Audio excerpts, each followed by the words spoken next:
ഇന്ന് market flat to negative ഓപ്പണിങ്ങിനുള്ള സാധ്യതയാണുള്ളത്. ഇന്നലെ FAS net sellers ആയിരുന്നു 110 crores ആണ് അവർ സെല് ചെയ്തിരിക്കുന്നത്. DAs നെറ്റ് ബയേഴ്സ് ആയിരുന്നു 3200 crores ആണ് അവർ ബൈ ചെയ്തിരിക്കുന്നത്. ഇന്ന് പ്രധാനപ്പെട്ട ഒരുപാട് മാക്രോ ഡേറ്റാസ് റിലീസ് ചെയ്യാനുണ്ട്.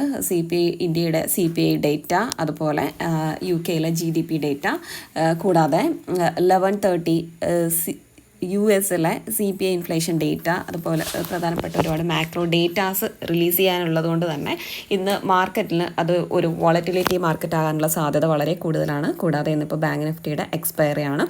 ഇന്നലെ HDFCയുടെ ICICI ബാങ്കിൻ്റെ ഇൻഫോസിസിൻ്റെ ADR ട്രേഡ് ചെയ്തിരിക്കുന്നത് നെഗറ്റീവിലാണ്.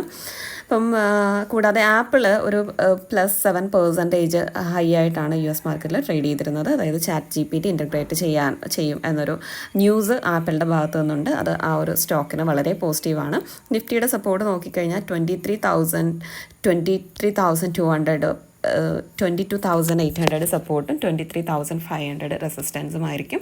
ബാങ്ക് നിഫ്റ്റിയുടെ സപ്പോർട്ട് ലെവൽ നോക്കിക്കഴിഞ്ഞാൽ 49,000 49,500 സപ്പോർട്ടും 50,000 50,500 ബാങ്ക് നിഫ്റ്റിക്കും പില്ലർ റെസിസ്റ്റൻസുമായിരിക്കും. ഈ ഒരു ലെവലിന് മുകളിൽ മാത്രമായിരിക്കും നിഫ്റ്റിക്കും ബാങ്ക് നിഫ്റ്റിക്കും ഒരു പോസിറ്റീവ് മൂവ്മെൻറ്റ് ഉണ്ടാകുന്നത്. നിഫ്റ്റി 23,000 മുകളിൽ ക്ലോസ് ചെയ്താൽ മാത്രമേ നിഫ്റ്റിക്ക് ഒരു പോസിറ്റീവ് സൈഡ് മൂവ്മെൻറ്റ് ഉണ്ടാകുകയുള്ളൂ.